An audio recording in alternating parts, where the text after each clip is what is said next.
میرے امام کی ولادت کے گواہ تاریخ میں بہت ہیں. تاریخ میں میرے امام کی ولادت کی گواہیاں محفوظ ہیں. دیکھو امام جب جا رہا تھا دنیا سے، یعنی غیبت کر رہا تھا، جا رہا تھا دنیا سے مراد جب غیبت کبریٰ میں جا رہا تھا، تو اس نے ایک لیٹر لکھا اپنے چوتھے اور آخری نائب کو، اور اس لیٹر میں لکھا کہ میں اب جا رہا ہوں اور اب مجھ سے براہ راست کوئی کانٹیکٹ نہیں ہوگا. ٹھیک ہے نا؟ فَمَنِ ادَّعَى الرُّؤْيَا وَالْمُشَاهَدَةَ فَهُوَ كَذَّابٌ مُفْتَرٍ. اور اب میری غیبت کبریٰ کے بعد جو میری رویت کا اور میرے مشاہدے کا دعویٰ کرے وہ کذاب ہے، جھوٹا ہے. دیکھو بڑی عجیب و غریب بات ہے جو تمہیں بتلا رہا ہوں. جو دعویٰ کرے وہ جھوٹا ہے کہ میں نے دیکھا امام کو، میں نے دیکھا امام کو. لیکن بھائی توجہ رہے، تاریخ آل محمد میں سینکڑوں واقعات ہیں جن میں لوگوں نے امام کو دیکھا ہے. سینکڑوں واقعات ہیں، سینکڑوں، ایک دو نہیں. اب میں کہاں تک گناؤں تمہیں؟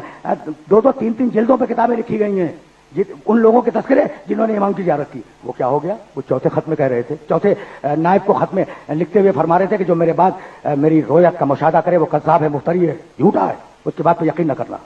بھائی توجہ رہے، جو دعویٰ کرے وہ جھوٹا ہے، جو دیکھ کے گھر میں لکھ کے مر جائے وہ جھوٹا نہیں ہے.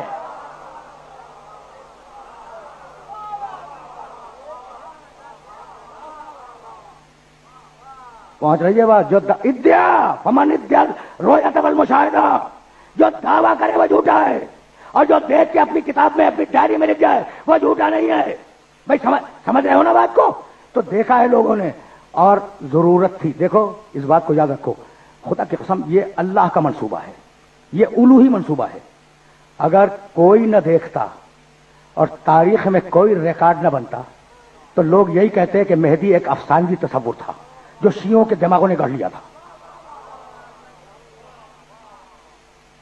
سننا بھائی، دیکھ رہے ہو نا کہ میں صاحب بڑے ڈفرینٹ طریقے سے بات کر رہا ہوں.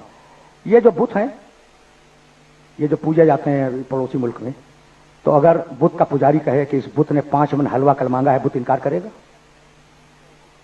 نہیں کرے گا، زبان ہی نہیں ہے اس کے پاس.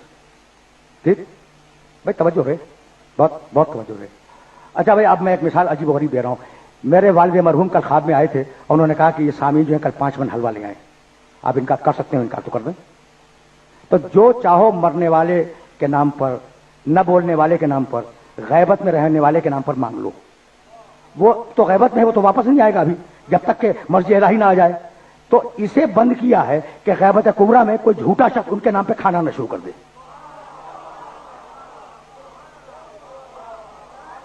سمجھ رہے ہو؟ عجیب عجیب ہے.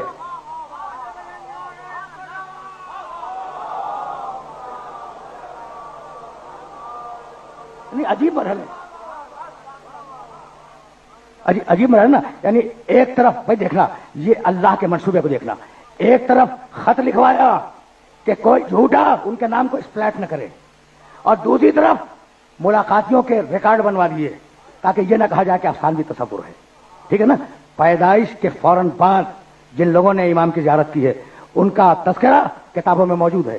احمد ابن اسحاق قمی. میں نے گفتگو تمام کی، اب زیادہ آج زحمت نہیں دوں گا، اور شاید یہ موضوع گفتگو کل اور پرسوں پہ محیط ہو جائے. ہے نا بڑا عجوبہ؟ اس امام کا تذکرہ بہت کم ہوتا ہے، اور ربیع الاول کا آغاز نہ ہوتا تو میں تذکرہ کرتا بھی نہیں، حالانکہ اصل امام تمہارا یہی ہے. سمجھ رہے ہو نا؟ تو احمد ابن اسحاق قمی ایک انتہائی بزرگ راوی ہیں عالم تشیع کے، اور آج ان کی قبر مبارک قم اور قصر شیری کے درمیان ایک چھوٹا سا شہر ہے سرے پل ذہب، وہاں پائی جاتی ہے ان کی قبر. لوگ زیارتوں کے لیے جاتے ہیں. یہ ان لوگوں میں شامل ہیں جنہوں نے 12ویں امام کی زیارت کی. امام حسن عسکری علیہ الصلوۃ والسلام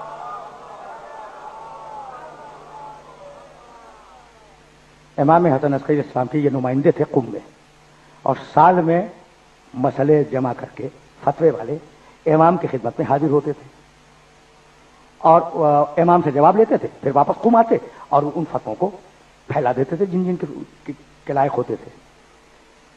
وہ جب آخری مرتبہ گئے ہیں، جس کے بعد وہ واپس میں انتقال فرما گئے، تو امام حسن عسکری علیہ الصلوۃ والسلام نے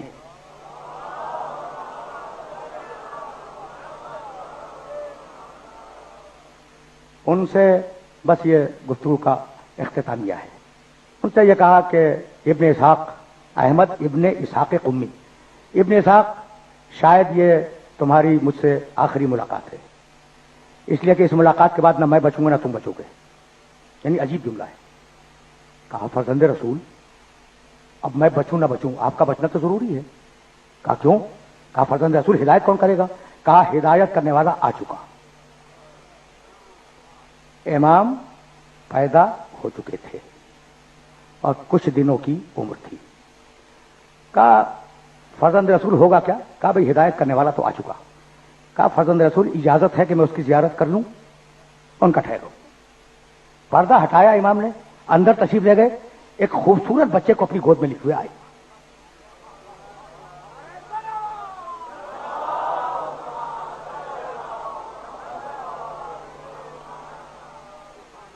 بھائی روایت کے الفاظ سنو گے. ابن اسحاق قمی نے بعد میں جو رپورٹ کی ہے اس رپورٹ میں کیا کہا؟ بھائی سننا، طفلون ہماری الوجہ. بچے کو لائے میرے سامنے پیش کیا، میں نے اس کے چہرے کو دیکھا، اس کا چہرہ چاند کی طرح چمک رہا تھا. اس خاندان کا رواج ہے کہ پہلا ہو اس کا چہرہ بھی چاند کی طرح چمکتا ہے، آخری ہو اس کا چہرہ بھی چاند کی طرح چمکتا ہے. تم پوچھو گے نا یہ پہلے کے لیے میں نے کیا کہا، تو بیوی نے کیا کہا کہ جب میں نے چادر اڑائی تو میرے بابا کا چہرہ چاند کی طرح چمک رہا تھا.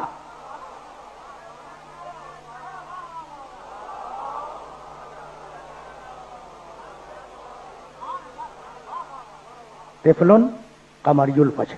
میری تقریر تمام ہو رہی ہے، اس بچے کا چہرہ چاند کی طرح چمک رہا تھا.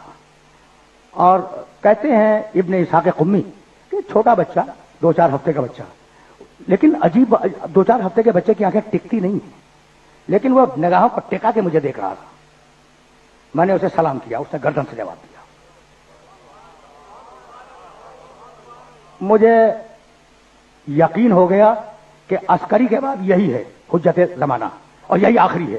لیکن میں نے ہاتھ جوڑ لیے، میں نے کہا فرزند رسول، سنیے گا بس آخری جملہ ہے، فرزند رسول آپ نے دکھلا دیا بچے کو، میں ایمان لے آیا کہ یہ 12واں ہے اور یہ آخری ہے، لیکن مولا کوئی اور دلیل دے دے، مولا اس بچے کے لیے کوئی اور دلیل دے دے.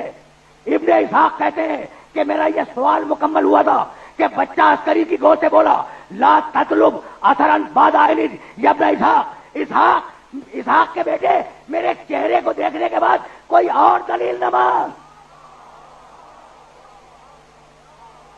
بھائی میری تقریر تمام ہو گئی، میرے چہرے کو دیکھنے کے بعد میری امامت کی کوئی اور دلیل نہ مانگ. بھائی چہرہ ہی آل محمد کے لیے دلیل ہے، اگر چہرہ دلیل نہ ہوتا تو میرا نبی یہ نہ کہتا کہ علی کے چہرے کو دیکھنا عبادت ہے.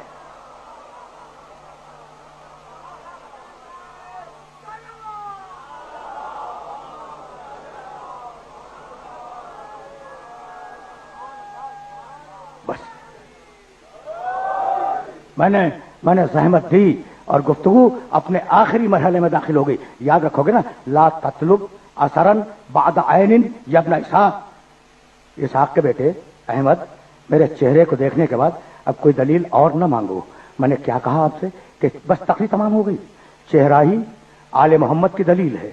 اگر چہرہ آل محمد کی دلیل نہ ہوتا تو میرا نبی یہ نہ کہتا کہ النظر الی وجہ علی عبادت، علی کے چہرے کو دیکھنا عبادت ہے. اور اگر چہرہ آل محمد کے لیے دلیل نہ ہوتا تو مباہلے کا عیسائی یہ نہ کہتا کہ میں ایسے چہرے دیکھ رہا ہوں.